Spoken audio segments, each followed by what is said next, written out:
Hello and welcome to my show, A History of Couches. I'm your host, JD Vance. Oh, damn, folks. Who says AI can't be used for good? Certainly not Governor Gavin Newsom, who is leaning into this form of trolling very heavily, as we'll see in just a second. But he is not the only one currently trolling the Trump administration, and JD Vance is far from the only one getting trolled. Because as longtime or even recent viewers of the channel will know, the White House has been getting absolutely roasted in almost all of their posts on their TikTok and Instagram pages, and today was no different, especially because nobody in the comments on either platform was buying the Democrat shutdown propaganda that the White House has been trying to force feed down people's throats. So if you remember the old video I made about them getting roasted in the comments of their own TikTok, then drop a like. And if you're new here and find yourself enjoying this kind of content, be sure to subscribe because we like to do this a lot. But if you've seen our previous videos about the TikTok, I want you to pay close attention in this one because given Trump is taking it over, things seem very different by comparison. So strap in, folks, because there is a lot of cringe content and humiliating comments to get to. But first, we gotta start with the governor of trolling, Gavin Newsom. Here is the JD Vance couch video he shared yesterday that got 3 million views on Twitter alone. Hello and welcome to my show, A History of Couches. I'm your host, JD Vance, and we've got a special episode for you today. Some artifacts shape nations, others shape desires, few shape both. The Chesterfield couch is one of them. Commissioned by Lord Philip Stanhope, the 4th Earl of Chesterfield, this sofa was designed for posture, elegance, and control. Deep button tufting, rolled arms, a back and sides of equal height. A design that did not merely support the body, but contained it. Once reserved for aristocrats, the Chesterfield spread into libraries, parlors, and now living rooms worldwide. But its allure has never diminished. There are rumors that I once had an encounter with a Chesterfield. People exaggerate, twist the truth. But when you sit on one, you understand where such stories come from. The Chesterfield isn't just furniture, it's an experience, and some of us know that a little too well.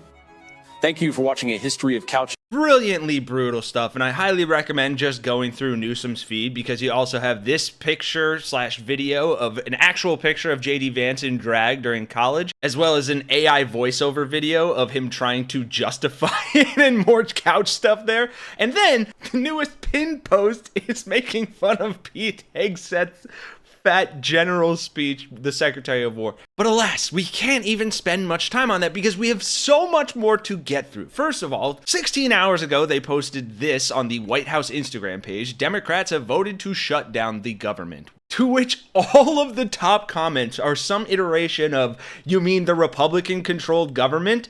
Quote, "A shutdown means the president is weak. Donald J. Trump, 2013. A shutdown falls on the president's lack of leadership. A shutdown means the president is weak. Donald J. Trump. Republicans control everything. This is your shutdown, buddy. No, your unreasonable fucking policies caused this shutdown. Wait, Democrats control the House and Senate?" But folks, the humiliation only factors up exponentially from here because then they tried to post memes about the shutdown, like this one. Early worm gets the worm. Do not talk to me until I have had my coffee. Just pooping. You know how I be. I'm hungry. Michael ate an entire family-sized chicken pot pie for lunch. He's on a sales call. No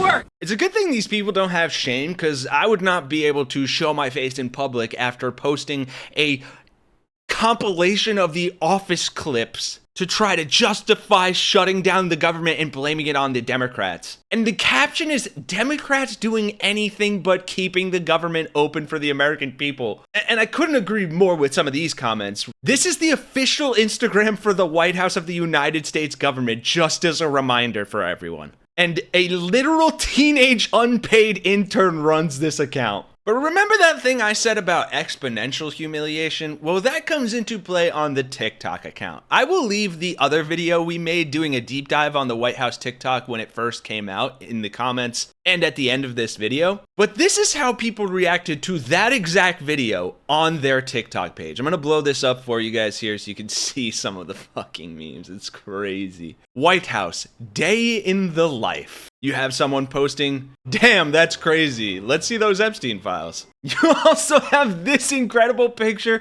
distraction, extra strength with the Epstein picture of Trump on a Tylenol body. Haha, funny, released the Epstein files. And I understand that it's biased and supposed to be funny, but this coming from the White House is just wrong. Meanwhile, all Republicans voted against the budget proposed by Democrats and didn't put in any effort to come to a bipartisan agreement. So I have this post that I can't play because, again, they use copyrighted music, saying, unfortunately, the Democrats do love shutting down the government, playing politics with people's lives, leaving federal workers without income, says the guy who fired a bunch of them, leaving veterans waiting for benefits, says the guy who called them suckers and losers, families missing paychecks, says the guy ripping people from their families, putting illegal aliens' healthcare over Americans, says the guy who cut everyone's healthcare and couldn't give a shit about Americans. But here's where things get a little weird, right? First, the top comments are for the Epsteinth time, just released the files. Trump is the worst president since Trump. This is the most pathetic administration in the history of this country. But then things take a weird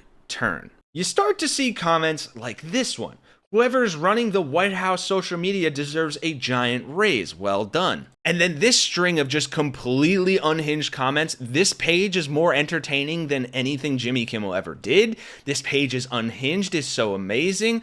OMG, I saw this and didn't even realize it was the White House. This is amazing. Fact check true. Whoever is posting these for the White House is on point. I look forward to the White House Post daily. Another classic, love it. And so I have two important points about those comments specifically. First of all, they were kind of there the whole time, just lurking in the underbelly. And there's always going to be idiots and cultists that find these, and maybe eventually the TikTok algorithm funneled these people to the right place. For them, at least. But secondly, I think there's something even more sinister here, because as we all know, Donald Trump is taking over TikTok by facilitating its sale to an American company. But there is a lot of very real concern that his TikTok deal could prove treacherous for content creators politically and economically. We are all very aware of the fickle nature of social media algorithms. Hell, they're a part of the reason we got into this mess in the first place. Trump benefited from the platform during last year's election, and for him it's very important that content moderation and the code that drives TikTok will be under the control of US investors. Deadline reports that this whole scheme is already making influencers, many of whom rely on TikTok for a living, nervous. Since TikTok launched in the US in 2018, the app has become a bedrock of the creator economy. According to a report by Oxford Economics, an economic advisory firm,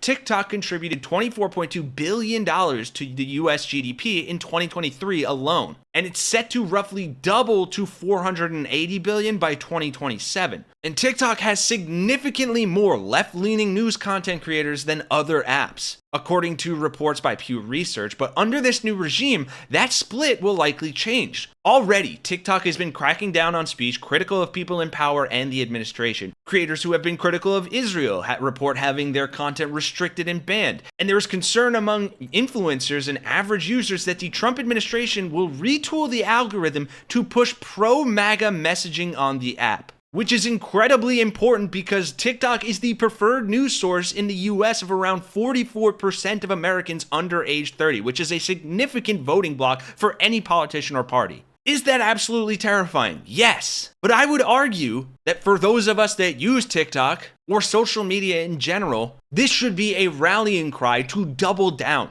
to post more left-wing content, to flood the zone like Donald Trump does, and to take Gavin Newsom's lead specifically, whether you like him or not, and make more anti-MAGA, anti-Trump viral content that uses all of the viral elements that make media go viral on these social platforms. Humor, memes, satire, skits, reposting, sharing, subscribing, liking videos of content creators that are left-leaning or that align with you politically. Because I hope to hell that I am wrong and that this article is wrong, but I feel pretty confident in saying that you will soon see a pretty hard right shift on your social media apps. And it is up to us to preemptively fight back and to fight back when it happens. Block those accounts. I'll inform you what the White House is posting here so you don't have to look at it if you don't want to. And make sure you pay particular attention when curating your feeds. We are on all platforms. We are currently ramping up our TikTok, our Instagram, our Facebook, Twitter presence. So be sure to follow along to stay in the loop.